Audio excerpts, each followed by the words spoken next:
Today is Tuesday, October 8th. I'm Lillian Govis, Director of Communications and Public Engagement for Buncombe County.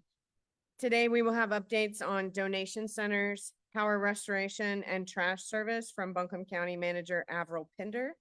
We will hear from Tom Hardy with the Metropolitan Sewerage District of Buncombe County, Marianne Tierney with FEMA, and Dr. Richard Zen from Via Health. As our neighbors in Florida brace for Hurricane Milton, we hope for their safety and well-being during what will be an incredibly challenging time. We also want to reassure our North Carolina community that the support and resources allocated to North Carolina will remain here to assist with our needs. Florida's residents are in our hearts, and we encourage you to follow the guidance from your local emergency officials to protect yourself and your loved ones during this storm. Now we'll turn it over to County Manager Avril Pinder. Thanks, Lillian. Good morning. Due to a road closure, the King Creek Water Distribution Site is closing effective immediately. Another water distribution site will be open tomorrow at a location to be announced.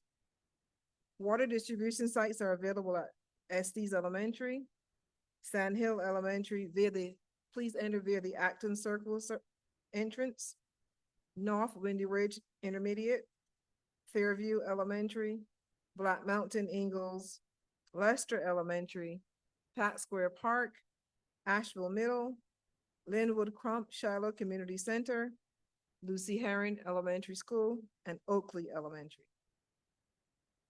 The generosity that we have seen from the community during Hurricane Helene has been uplifting. Your donations provide essential supplies for those in need. We continue to welcome your donations at these locations, which includes 2 new sites: 1298 Patton Avenue in West Asheville. That is 1298 Patton Avenue in West Asheville. Arden Presbyterian Church. That's on Hendersonville Road in Asheville. Harrow's Cherokee Center, 87 Haywood Street. That's going to be at the front door between 9 a.m. and 5 p.m., 7 days a week. Beloved, 32 Old Charlotte Highway, and 6 Commerce Way in Arden. If you have donations, equipment, or other questions about specific needs, please email Helene donations@buncombecounty.org. Again, for donations, that is Helene donations@buncombecounty.org. If you're able, the most impactful way for you to support the recovery effort at this time is through monetary donations to recognize disaster relief organizations. Visit buncombeready.org to learn more. Nonprofits, community partners, and schools can now request supplies for emergency outreach work. If you would like to pick up supplies from the distribution center at 6 Commerce Way in Asheville to stock your site, please visit United Way ABC. That is the Asheville Buncombe United Way.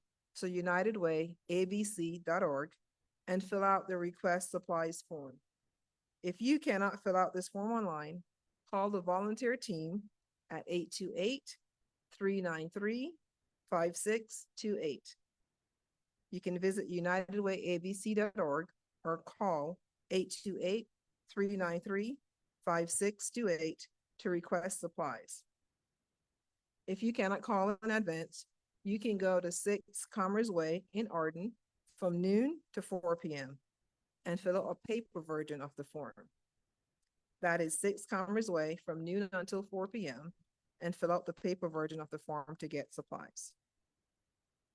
For people who are already receiving food assistance, the state has loaded 70% on your SNAP or EBT card, and that is for the September month benefit. That happened on October 6th. So on October 6th, the state loaded 70% of your September monthly benefit. This is a replacement for the food lost due to power outages. Remember, you can use these cards for hot purchases as well. Duke Energy has released a public website detailing locations still without power in western North Carolina. On the map, you will see communities highlighted in yellow or red. Yellow means the location has significant damage, but can be repaired. Red shows homes, businesses, or meters that no longer exist. Parts of the grid or broader infrastructure has been destroyed, or areas where assessments are ongoing. As of 9 a.m. today, there are 58,000 customers without power, so we are seeing some improvement there. Wadesboro locations change day by day. Today, Wadesboro is operating a bag trash drop-off. Today, Tuesday, October 8th, at the Anchor AB Tech campus, located at 1459 Sand Hill Road in Candler. That is open until 4:30 p.m. today. And that is only available today for the drop-off sites. This is for bag household trash only. Remember, no storm debris. Wadesboro is running routes to the extent possible in the Anchor Candler area for a trip normally for your Tuesday customers.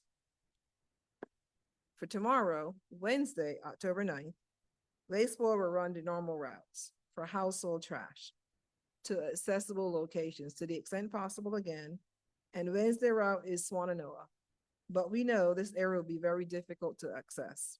So Wadesboro will also have trucks located at the Charles Bell Elementary School, which is located at 90 Maple Spring Road in Asheville, and Owen Pool at 117 Stone Drive in Swannanoa. This is for residents to drop off household trash, not storm debris. We will announce storm debris sites later where we will come through and pick up your storm debris. But right now, this is just dealing with the household trash. These drop-off points are for Wednesday only from 8:30 a.m. to 4:30 p.m. And the Wednesday drop-off sites again are Charles Bell Elementary School at 90 Maple Spring Road and Owen Park, and the Owen Pool at 117 Stone Drive in Swannanoa. Please note that recycling services are temporarily suspended.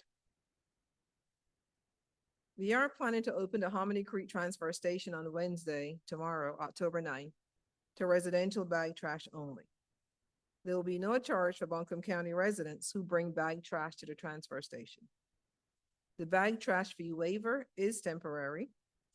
We do not have payment processing equipment in place, and when that comes in place, the fees is temporarily until then.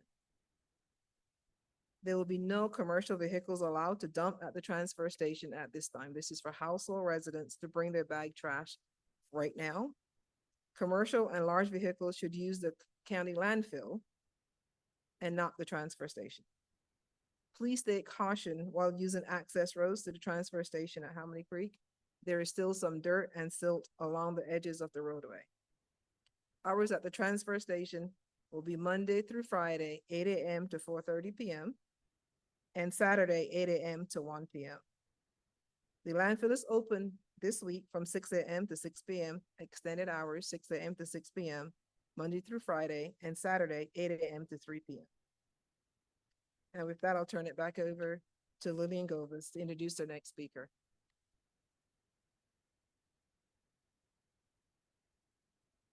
Our next speaker will be Tom Hardy, General Manager of the Metropolitan Sewerage District of Buncombe County, joining us via Zoom. Good morning. I'm Tom Hardy, General Manager, Metropolitan Sewerage District, or as most people refer to it, MSD. MSD collects and treats the wastewater or sewerage for the region. As far as an update, the plant has been operating and treating the whole time throughout the storm. We had to use our backup generators immediately after the storm, but are now on utility power. The plant was high and did not flood.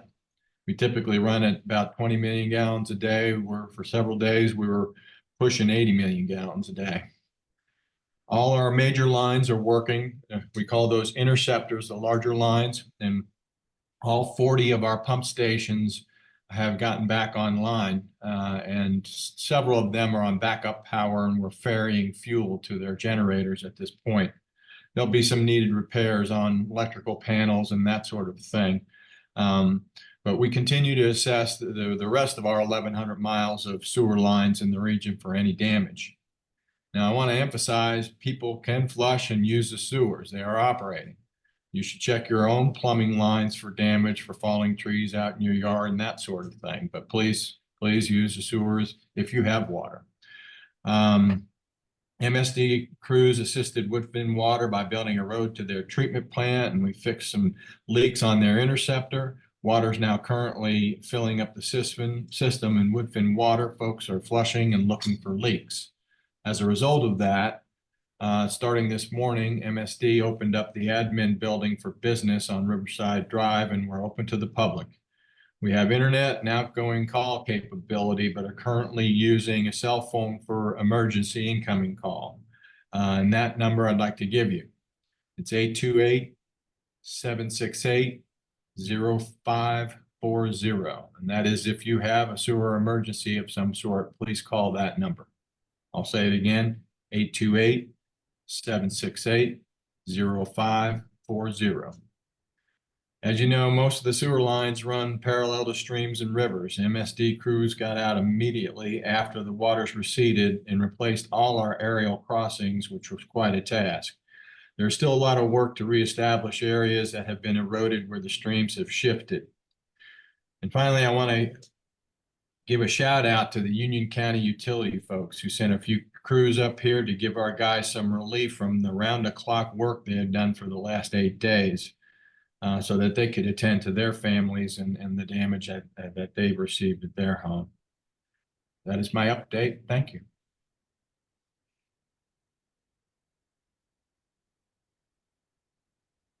Thank you, Tom. And Tom will remain on the line for questions at the end of this community update.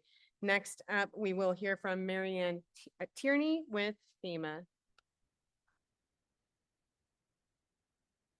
Thank you. Good morning. My name is Marianne Tierney. I'm the National IMAT team lead here stationed in Buncombe County. I want to provide some updates on our operations. First, we are working alongside our emergency management partners with the important life safety mission, which I talked about the other day. We continue to have active search and rescue throughout the county. So I encourage you to please be mindful of first responders as they're working on the side of the road to conduct search and rescue. For those that are safe and able, I encourage you to contact your insurance agent and to register for FEMA assistance. You can register for FEMA assistance by calling 800-621-FEMA or going to disasterassistance.gov. If you're not able to register for assistance, we have disaster survivor assistance teams throughout the county. I'm going to provide a couple of locations. We'll also have a sheet available offline that we can email to reporters as needed. The first place is at Black Mountain. 550 Highway 9, the AB Tech Shelter located at the AB Tech Conference Center. We're between the Conference Center and the parking deck. We're also going to be in Pack Square Park today. We'll be in the community of Emma with Spanish-speaking individuals who can help folks register along Emma Street. We'll also be at the New Bridge Baptist Church at 199 Elkwood Avenue in Asheville, the laundry use trailer at the Basilica of St. Lawrence at 97 Haywood Street, and the Walmart at 60 Airport Road. To date, across the state of North Carolina, FEMA has approved 28,000 applications for assistance for over $37 million. And in the county, we have approved 14,500 applications for about $15.9 million. The next thing I want to talk about is the fact that this assistance is a grant. It is not a loan, and you will not be expected to pay it back. So please register for assistance. We have a variety of assistance options available, including serious needs assistance, which provides an infusion of cash to help you with your immediate needs, displacement assistance, and eventually housing assistance and rental assistance. I also want to talk about crisis counseling.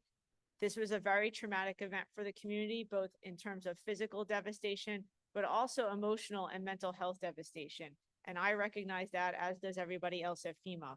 And so crisis counseling services are available. You can call 1-800-985-5990 or visit disasterdistress.samhsa.gov.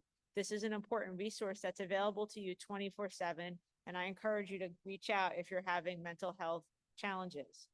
HHS has also activated the Emergency Prescription Assistance Program for North Carolina to aid uninsured residents in helping replacing prescription medicine for certain prescriptions or for medical equipment lost or damaged in Hurricane Helene.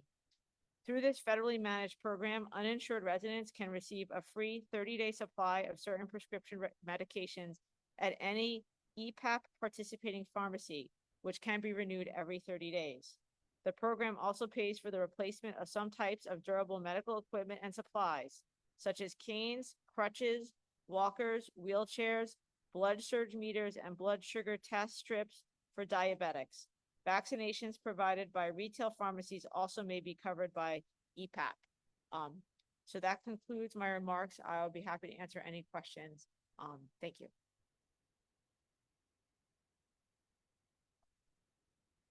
Thanks, Marianne. And finally, we'll hear from Dr. Richardson, who is with VIA. He is the Chief Medical Officer.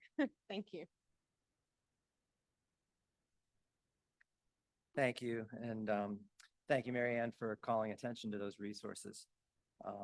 I'm Dr. Rick Zen. I'm the Chief Medical Officer at VIA, and I'm a psychiatrist.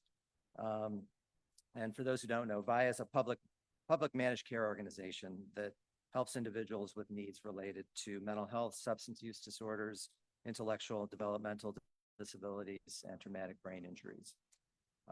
First, for everyone in our county and region who has been significantly affected, everyone has been significantly affected by this devastating natural disaster, but our hearts go out really to those who are most affected, and particularly those who've lost loved ones. You know, we can't imagine how hard it is to be going through this crisis under those circumstances. I did want to just spend a few minutes talking about how we can best weather this difficult storm that we've been through and the aftermath of this storm now. I think for most of us, the early stage really is just one of shock and trying to cope as best we can. But now we're kind of in the next phase where we're having to deal with the effects of this ongoing trauma that we've all suffered. So some steps to consider as we go through this is to connect, to connect with others, friends, family, even if you've been displaced, make sure that you're connecting with loved ones. And for those who have displaced, if you're here, maybe connect with them, because people who've had to leave the area feel kind of disconnected from what's going on here and are wondering how people are. So, don't be afraid to connect, share, listen to others. One of the dangers or vulnerabilities is to get too isolated during a time like this. And don't be afraid to share how you're doing and how you're feeling about things. Stay informed, do things like listen to these briefings. I think this is really helpful to get information and updates from official sources. But take breaks from that too. Staying online and on social media, just looking at things over and over again, sometimes isn't the most effective way of dealing with things. Taking breaks to eat, sleep, intentionally, get back into as much of a normal routine as possible can be helpful. May be difficult to exercise, especially without water right now, but staying active can be helpful, particularly for those who are used to doing that. Take time to do whatever you can that reduces stress for you.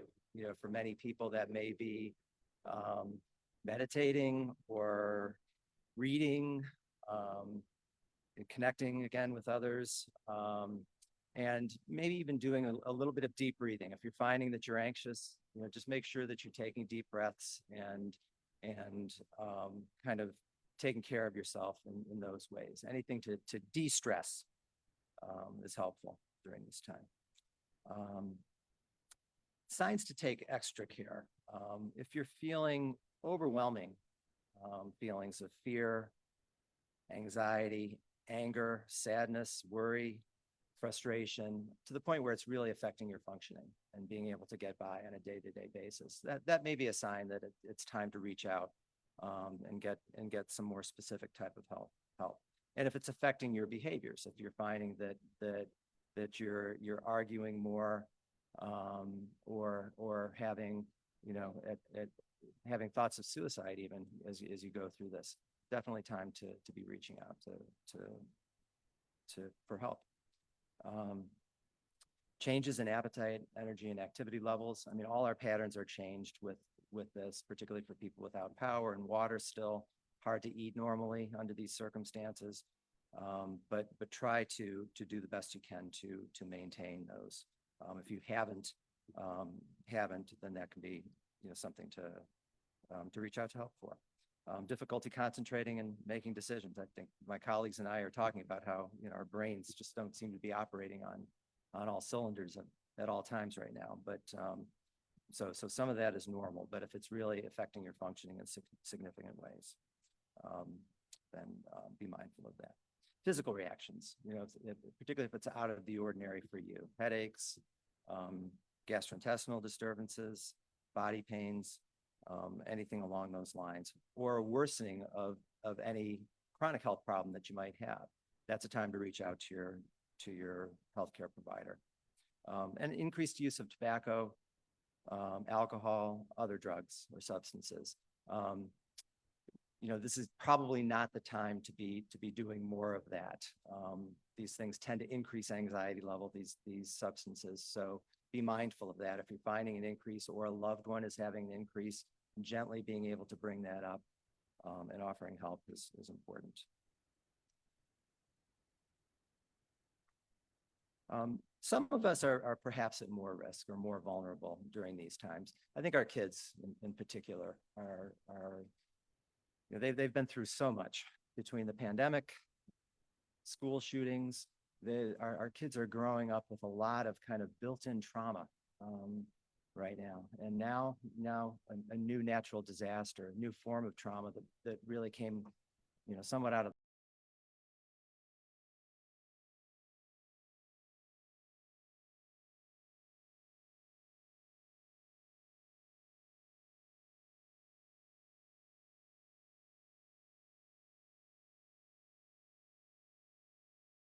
listen to them, be open to what they're expressing, what their fears are, and talking with them at a level that's appropriate to their developmental stage and age is important. So for young kids, we don't have to go into all the technical scientific details of the hurricane and the aftermath, but being calm, reassuring them, answering their questions honestly, but at an appropriate level is helpful for our kids at this time.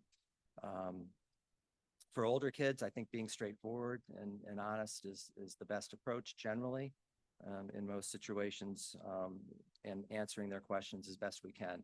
Helping to role model resiliency can be a way for them to both cope with this trauma and be a model for how they can cope with traumas in the future. Our older folks, reaching out to them. Many are isolated, even in their day-to-day lives usually. This is a time where they may be more isolated and may have more needs. So if you have family or friends or have folks in your community that may be isolated, now is a good time to reach out and help them, even with practical matters, getting them food and water and supplies, taking them to medical appointments, which may be a really helpful thing right now, given that transportation has been so hard, would be very useful. Individuals with chronic medical conditions, very similar. And again, Mary Ann, thank you for pointing out some of the resources available. Prescriptions are available. People can take their prescription bottles to pharmacies, and for most routine refills, they'll be able to get those refilled. Individuals with mental health and substance use conditions and intellectual and developmental disabilities. Well, this is what we do at VI, and these are the people that we are really trying to make sure are safe and secure and have their needs being met. But all of us can help in this regard and helping out with this population that are vulnerable during this time. And it's remarkable, our providers are actually doing a great job at maintaining functioning under these difficult times. We're so proud of the providers that are reaching out. They're doing telehealth. They're doing some in person where that's possible. They're coming to our shelters. The Red Cross has done a tremendous job organizing mental health services in our shelters. We've had providers volunteer both locally, even though they're dealing with many of the same stresses that all of us are dealing with. And we have providers coming from around the state to volunteer too. So we really appreciate all the help in those efforts. Some specific resources that are available for people now, you can always use the new 988 line. That's available 24/7 for mental health support from a trained mental health professional. There's North Carolina's Peer Warm Line. That number is 855 PEERS, PEERS-NC, to speak to a peer who's living in recovery from mental health or substance use issues. Often that's a really effective approach, particularly for those who are struggling with those types of issues. At VIA, we have our behavioral health crisis line. That number is 1-800-849-6127 for crisis assistance. And our mobile crisis teams are running and have been doing some remarkable things in the aftermath of the hurricane. First responders and volunteers can call HOPE 4NC, that's 855-587-3463 for support. And it's not lost on us, those who are providing these types of services and doing the great work that they're doing as first responders are also vulnerable to how this is affecting them. You can visit the North Carolina DHHS Hurricane Helene Recovery Resources website for current information and up-to-date information about resources. We've been really, really appreciative of the efforts of our partners at DHHS. They've been wonderful in providing resources for us and coordinating for us. And then there's also the Hurricane Helene website through Department of Public Services, DPS. And finally, I'm going to mention the same disaster distress helpline that Mary Ann mentioned. That's 1-800-985-5990. This provides crisis support services to anyone impacted by a natural disaster. It's available 24/7 in English or Spanish.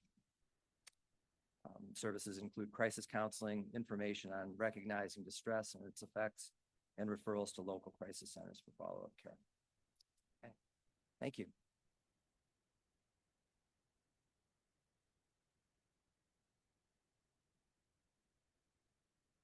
Thank you.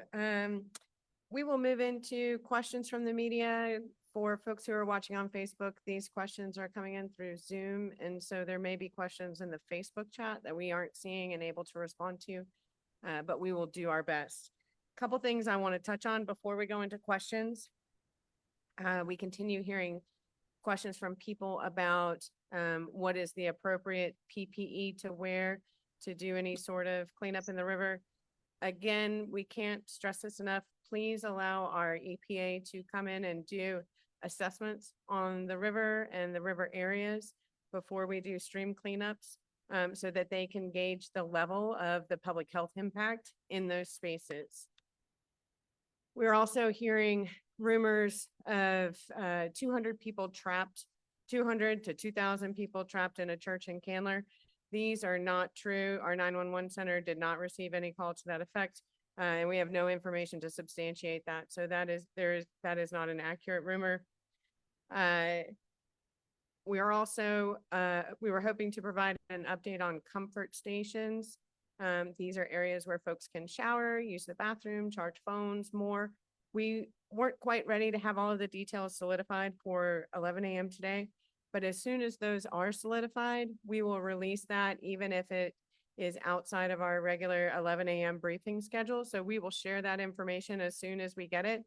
Please make sure you are signed up for our Code Red text messaging alerts by going to buncombecounty.org/code red or text BC alert, doesn't matter, all caps, no caps, whatever, all one word, BC alert to 99411. If you do that, we will be able to make sure you know as soon as those comfort stations come online that they are available to you. That's also how we're getting information out about things like Waste Pro schedules and garbage locations. So I encourage you to sign up for those BC alerts so that we can get that information to you, and you can get that on your phone in a text message or in an email in real time and have access to those resources as they become available. We also had questions about distribution to vulnerable populations. We are beginning that mobile distribution. A couple days ago, we posted a video on our social media of a helicopter that was picking up supplies from a donation center and actually delivering those to one of our isolated and hard to reach areas. We are continuing to do that activity. You see the helicopters flying around. Some of that is what they are doing at this juncture. Also, groups are taking care packages to folks who we know who are unable to leave their homes due to age or disability, and getting those resources to them available there as well, so they do not have to attempt to leave their home. Tomorrow, we will have an update from the city of Asheville on the progress with the water restoration. We weren't able to have city of Asheville water representatives here at this meeting today. They were meeting about water restoration. So we won't be able to answer any of those specific water restoration questions at this juncture. You can send those questions to their public information officers, or we will have them included in our 11 a.m. briefing tomorrow. Do we have questions from the media? Yeah, Lillian, Andrew Jones with Asheville Watchdog. I was wondering if you could speak at all, or somebody with the county could speak to any preparation that the health department is doing for a potential wave of infections, especially with the water outage. I mean, there's a higher risk for bacterial diseases. Is there any thought going into that right now? Is that a consideration that the health department is making? Absolutely. Our public health officials are embedded in our emergency operations center. And so we not only have our public health director, but we also have our medical director who is embedded in that space. And so we 100% are making those preparations.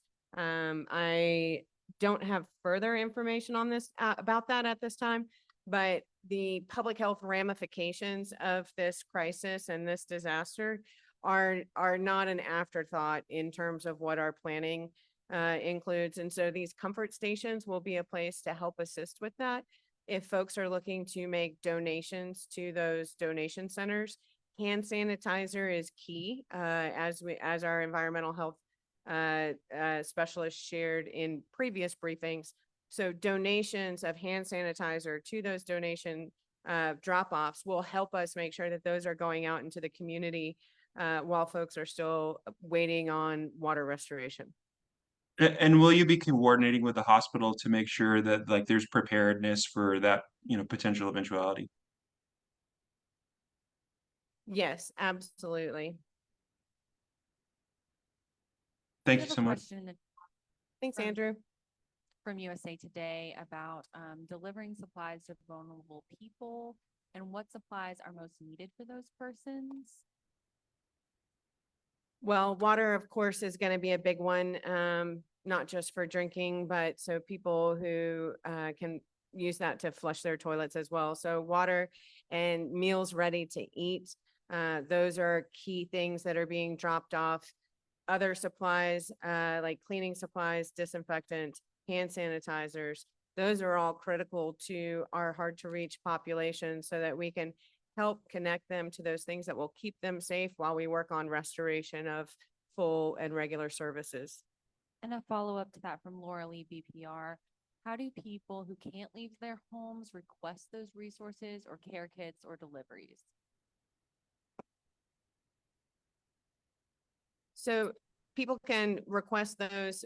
Like we shared with our FEMA representatives, or excuse me, our Fire Department of New York representatives, we are going through the community and doing assessments through the regions. And so we're going out through the community. And so they can make those requests when folks are in their community, checking on them through welfare checks that our sheriff's department is doing, through the United Way, and ultimately, if it's an emergency situation, calling 911. Our 911 office is continuing to work day and night, fielding all of those calls. We have support from other 911 offices to make sure that we're handling that. But the best way for folks to reach out would be our call center, 828-250-6100. That is going to be your location, your one-stop location to get connected to every resource, 828-250-6100.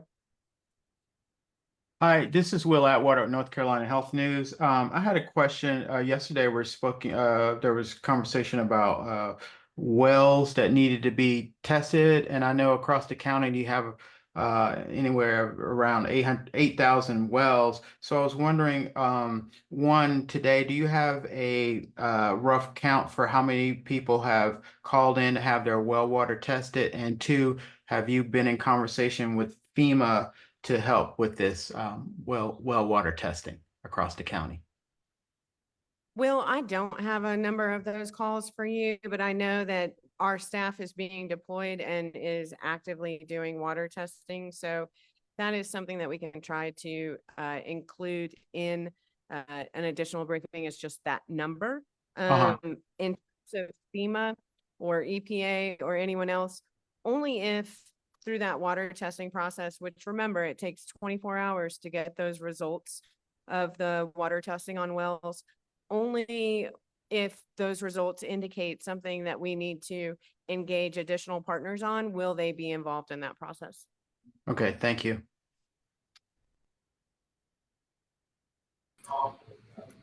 Hey Lillian, this is Greg Parlier. Just to clarify your point on the EPA, they are on site conducting soil and water testing in Buncombe County now. And is there any timeline for when the county might say that volunteers can help clean up along the riverbanks? They have been requested. I can't say definitively that they are at a certain point in Buncombe County, but they are on the ground in western North Carolina.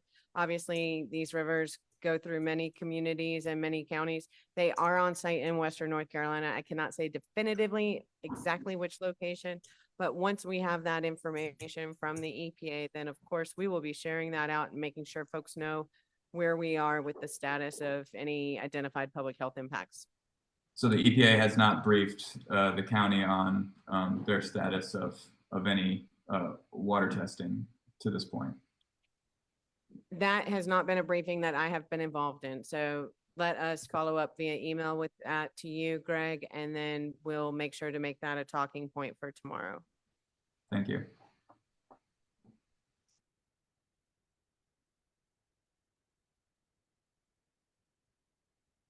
Additional questions in the chat? We do. Okay. We have one, a clarifying question. There are 58,000 customers without power. Is that just Buncombe County or all of Western North Carolina? That number is for Buncombe County customers for Duke.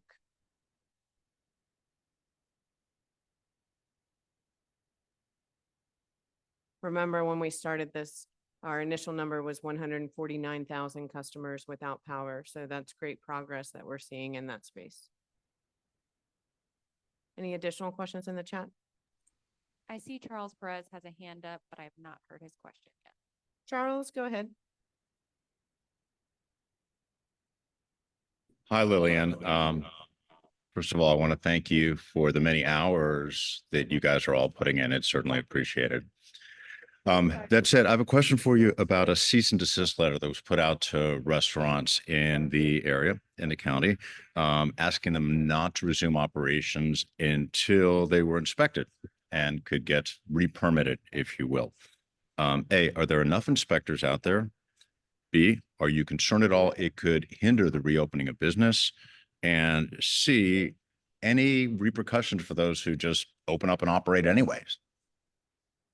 So first part of that question, we have 15 restaurant inspectors who are currently working 7 days a week. So that ends up being about 10 inspectors per day. We have made a request for additional restaurant inspectors so that we can support our restaurants in their reopening and making sure that they're reopening safely. You know, one of the earlier questions that came in was around public health and potential public health impacts.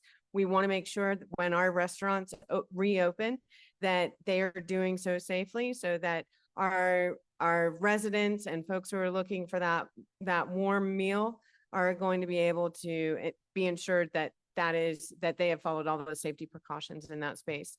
Ramifications, certainly, if a restaurant receives a cease and desist letter, please call us. Let us help you work through that as quickly as possible. We want you open too. We want our restaurants to be able to reopen. We just need our restaurants to be able to reopen safely. We still have a boil water advisory. And so we just need to make sure that everyone is following the necessary precautions so that we can all be safe as a community and continue to grow, rebuild, and be healthy. All right, thank you. You're welcome, Charles. Anything Hey, else in the chat? Lillian, this is Greg Parlier again. Following up on your numbers from Duke, do you have any numbers on internet access countywide for residents from Charter, AT&T, or any other partners? We do not. We do not. And we know that that is a pressing issue for folks, especially as their power starts to come back on. You know, fiber was significantly impacted similarly to the ways that our water lines were impacted. And so we're trying to work to get an update on that, and we'll follow up with that. But we know that that's a big thing. Thanks. Hey Lillian, this is Will again. A question about burning, about debris. I know a few days ago, I think you guys gave guidelines for if people wanted to burn. But given that there's so much debris across the region, are you concerned at all with air quality issues if a lot of people start to burn? Yeah, absolutely. When it comes to burning, if it grows, it goes. So you can burn things that grow. If it is not something that naturally grows in our community, please do not burn that. We have been putting out a request for help for employment for our debris contractor. We will be going through and collecting debris in the community. We know you want that debris out. We want it out too. Please do not burn that, because burning anything that is not naturally occurring, which includes treated and painted wood, that will contribute to our air quality in Buncombe County. Okay, thanks. As a reminder, please burn those 15 feet away from structures and only in 3-foot piles. Do you have any kind of sense of how much debris you're looking at in your area? We don't have a sense of the amount. Obviously, that varies based on the region. The western part of the county is more in the trees and tree limbs. The eastern part of the county, that's where we have a lot more of structural debris. And so this debris hauler, who we will be bringing in, will be making those collections in those public right-of-ways. And I want to make sure folks know debris collection that happens, when it happens, there will be no cost to residents for that debris collection. There is a cost for commercial haulers who are bringing it to the landfill.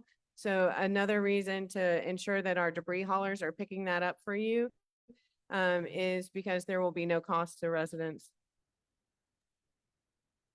Hey, it's Laura from BPR. Avril wants to join in on the answer to that question. Hold on, Laura.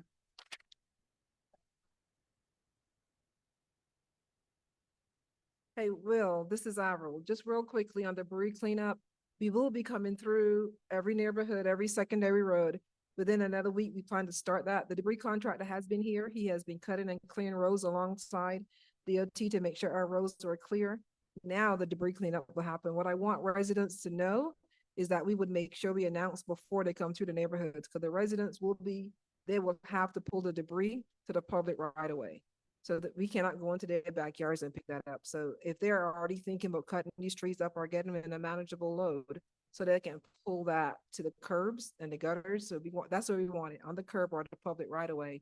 But we would announce that when we're coming through specific neighborhoods, because we do not want that debris to come back and block roadways. So our plan would be, give us another couple of days and we will start mentioning when that would happen and when residents can start pulling that debris to the roadside. And that's another reason to make sure you're signed up for our Code Red text alerts so that we can get that text to you, let you know when they're coming to your neighborhood. I think Laura had a question. Yeah, thank you. Forgive me if you already addressed this, but I don't think we heard about the oxygen. There was a listing yesterday of places where people could get oxygen refills. We understand some of those had corrections. Just wondering if there's any update on oxygen tanks. Yep, those will be updated or are updated at buncombeready.org. I'm looking at a step. We're still confirming some of that. There were some changes, and like the rest of this, as we respond to this disaster, things are so fluid and they change so frequently. So we'll make sure that those are updated on buncombeready.org by 12:30 PM today. I think we have time for one more question. I have a follow-up to Charles's question. This is Greg again at Mount Express about the restaurants. Is there anything specific, and forgive me if this was covered in a previous briefing, but when the health department is reviewing restaurants and clearing them to reopen, is there any specific notice that the public should look out for to be sure that the health department has reviewed it? And are restaurants permitted to give away food prior to the health department review? Just wanted to kind of clarify the situation on the ground here. I'm hearing they can give it away for free. And so, if they are reopening, and they should be permitted to reopen, there won't be a public acknowledgement that I am aware of. But I'll make sure that if what I'm saying to you is untrue, that I make that clarification. But there will not be public notification that they have met all of the compliance with the emergency operations plan. However, if they are operating and they haven't been cleared, then our inspectors will take remediation efforts with those individual restaurants to help make sure what y'all are doing to help get that information out. We know we have new restaurants opening every day in this area. And some of those restaurant owners and operators may not be fully engaged on this. So just making sure they're working with their health department partners on that reopening. Okay, thanks. Thanks, Greg. Anything else on your end, Angelica, looking at staff? All right. Thank you very much. We will be back here tomorrow at 11 a.m. We will have our city partners with us tomorrow to provide that water update that we know folks are looking to get more information on. We appreciate you tuning in with us. We know that there's a lot of information coming out in these community briefings, but we will continue to try to make sure that they are as resourceful as possible for folks who, we know there's still a lot of people who are sitting in their cars listening. So thank you for joining us, and stay strong, Buncombe.